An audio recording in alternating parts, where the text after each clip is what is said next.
Now, a lot of people are familiar with 500 square meter, 600 square meter, and 300 square meter plot sizes. And some are even familiar with the feet equivalent of this square meter, which is 60 by 120, 60 feet by 120 feet, which is 648 square meter, 30 feet by 120 feet, which is like 324 square meter, 50 feet by 100 feet, which is 450 square meter, and 100 feet by 100 feet, which is 900 square meter.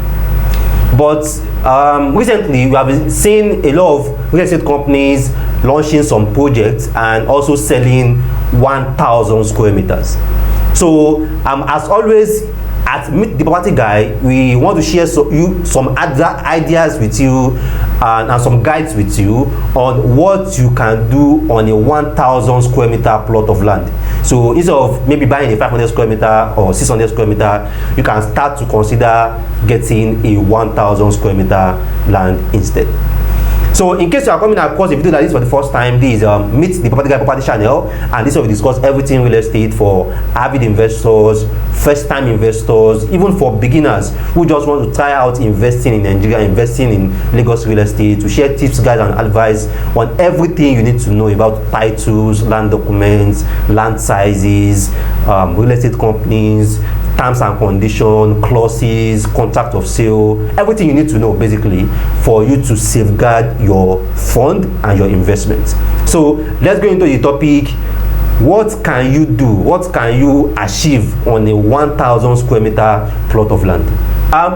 Firstly, I've given some feet equivalents of some of these square meters, which is 50 feet by 100 feet is 450 square meter.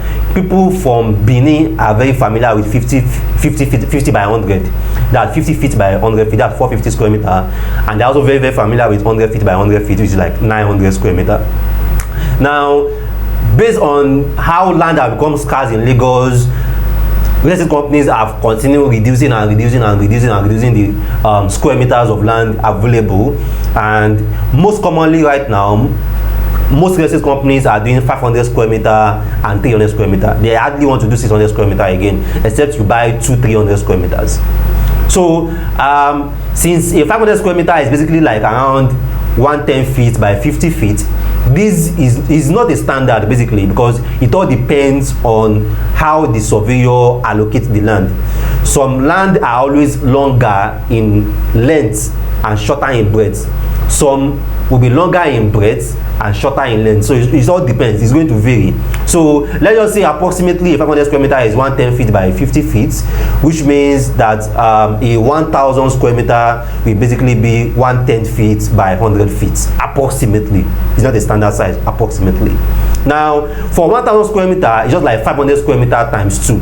So if you are buying a land and it's 500 square meter per plot, and you buy 2 plots, basically you've bought 1,000 square meter there. If you buy 3 plots, that's 1,500 square meter. So but for the essence of this video, we are only going to be focusing on 1,000 square meter, which is like approximately 110 feet by 100 feet. So firstly, for a 1,000 square meter plot, you can have a single building there. You can have a single duplex. Maybe it's a place that you want to build for yourself, and you have your building, you have a place for swimming pool, have a place for like 6-8 car park, have a mini garden and so on and so forth. But I don't really advise or do guides for people that want to buy a house for themselves. So I'll focus on investments, or what are the things that you can do on that 1,000 square meter to earn you returns. Now the first thing that you can do there is you can do block of flats on 3 to 5 floors. Yeah, you can do block of flats on 3 to 5 floors on a 1,000 square meter space, and you can dedicate the entire ground floor for parking. So when you have the block of flats on 4 floors, on 5 floors, you can have like 12 units of flats, 16 units of flats, or even 24 units of flats on that 1,000 square meter. So because you are having that much flats, it also means that you are also going to be having that much families.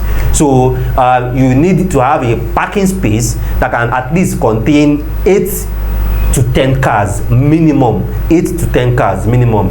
You don't want your tenant to rent your house and start looking for where to park. It's not ideal, particularly if it's an estate. So 8 to 10 cars for the parking area. That's why preferably the entire ground floor should be for parking. But for a 1,000 square meter, you can comfortably have 12 to 24 units of flats. Now again, because you're having that much number of flats, you also definitely have to have a space for the water treatment plants or the water plants that's going to service all these flats. You should also have a space for the central generator that will also be servicing everyone. If you don't want to do a central generator, you still have to give them a generator space where each resident or each tenant can put their own generator there. So you still have to have create a generator space. And because you're having 16 units of flat there, at least ideally you should also have a security house space for someone that can help with opening the gates, closing the gates, and also monitor people that are coming in and people that are going out.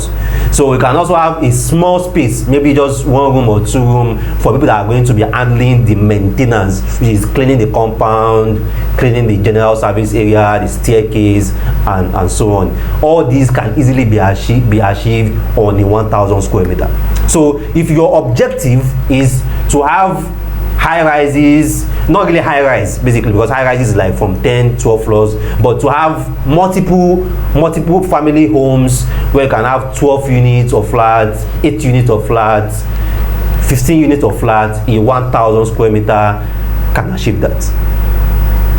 Now secondly, you can have 3 duplexes, 3 detached duplexes on a 1,000 square meter, with each detached duplexes being either a 4-bedroom or a 5-bedroom. So each duplex can comfortably be on 300 square meter, and they're going to have a car park space, a private car park space for 3 to 4 cars per unit. So if your idea or your concept is in the future for you to do buy, build and sell, a 1,000 square meter is also ideal, as you can have 3 5-bedroom houses or 3 4-bedroom houses on that 1,000 square meter. Now if your objective is also to build terraces, you can have a 5 units of terraces. You can have a 5 unit of terraces on that 1,000 square meter. And can you do 6? Maybe you can squeeze in 6, but I would suggest 5. And why is because if you build 5 units of terraces on that 1,000 square meter, let's say each terrace is like 150, is occupying 150 to 180 square meter. At least you still have space for extra car park, because each terrace are only going to have car park for 2 cars. So you have like extra space that can take 3 cars. In case any of these residents have more than 2 cars, they can use that extra space. Then you also have extra space in that 1,000 square meter where you have 5 terraces for a water treatment plant, a security house, a generator house. So if you have 6 units on that 1,000 square meter, it's going to affect all these common utilities which should come with that building or with that project.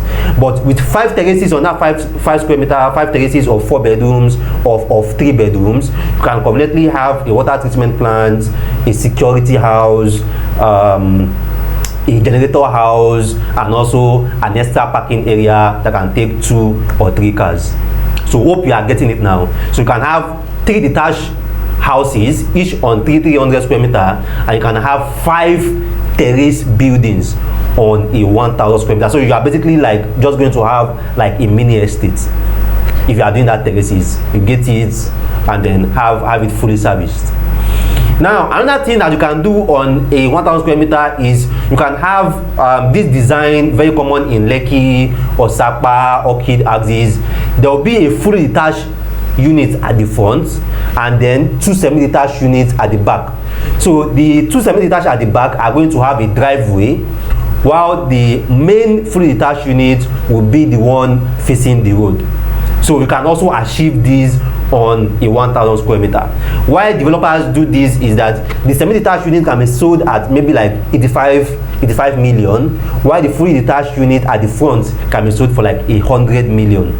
But each unit are going to have their own private compound, private car park space, just like some people preference. Some people don't like a back unit because of ventilation, natural light and so on, but it makes sense because with a driveway house, a back unit, you have more compound space instead of a normal semi-detached unit that can have like maybe 2 car parking space. A driveway can have 4 car parking space, so which is better also. So you can achieve that 3 set of duplexes, a fully detached at the front, 2 semi-detached at the back. You can also achieve that on a 1,000 square meter. Now if it's a commercial plot that you are interested in buying, I always like advise my investors, if you want to invest in commercial plots, don't buy one plot, because most times you will be limited to what the purpose that you can use that plot for. Most commercial purposes are going to require more than 500 square meter. You can't build a school on 500 square meter. You can't build a mall on 500 square meter. You can't build a block of shops on 500 square meter. So for most that you want to do that is commercial, at least 750, 1,000 square meter at least, so that you can play around more. You can build you can serve as for a restaurant, you can serve for a block of shops, block of offices, warehouse, and so many more. So having a 1,000 square meter for commercial is far better. Actually, having a 1,000 square meter for commercial is the minimum. If 500 square meter for commercial, I won't really advise it. Better do a 1,000 square meter commercial. It gives you more leverage on what you can do on that investment, on what you can really achieve on that investment. 500 square meter, you may be limited to just lease that land out. So a 1,000 square meter commercial plot can serve a lot of purposes: block of offices, block of shops, a restaurant, a mini mart, supermarket, lounge, a spa. You can do all these on a 1,000 square meter commercial plot of land. And please don't put all your land investment on residential plots. As you are investing in residential plots, please kindly also be investing in commercial plots. Actually, you are going to earn more returns in commercial plots than residential plots. In most parts of Lagos, the cost of renting a shop is always far higher than renting a room. A room can be rented for like 10k per month. A shop will be rented for 15k per month, because they know that you are doing business there. You're also making money from there. So that's why you should also try to at least have options, have commercial plot options too, that you are also investing in. And remember, if you are investing in commercial plot, the minimum you should be doing is a 1,000 square meter. The bigger, the better for commercial plots. So these are the different ideas that you can achieve on a 1,000 square meter investment. So for people that are invested in Itunu, invested in Isimi, invested in any of these top Iman estates, top estate investments, if you have got 1,000 square meter in these estates, these are the kind of ideas that you should be looking at achieving when you want to start developing on that property. So assuming your mom property on the planet, your property advisor, property consultant, Rabi Mustafa, for those who have been asking what we do, for those who are not sure about what services we render, I'm still going to do a topic specifically for what we do. So don't worry. But what we do, we sell real estate. We advise investors on, okay, this is what you want to achieve, this is your objective. I want to do land banking. Okay, these are the locations you'll be looking at for land banking. These are the locations in our portfolio for land banking. Okay, I want to invest in shortlets. We can advise you that these are the locations available for shortlets, and this is what we have in our portfolio in these locations. So I want to invest for buy and flip, just maybe do 2 years investment and cash out. We can also advise you on that these are the locations we have for buy and flip, and these are what we have in these locations in our portfolio. So basically, we sell real estate. So there are a lot of people that from our channel have been one of my biggest clients, biggest supporters. We appreciate you guys all, and for those that have also been learning from our videos and been giving us thumb like, been giving us those recommendations. I appreciate you guys a lot too. So thanks once again, and see you next time.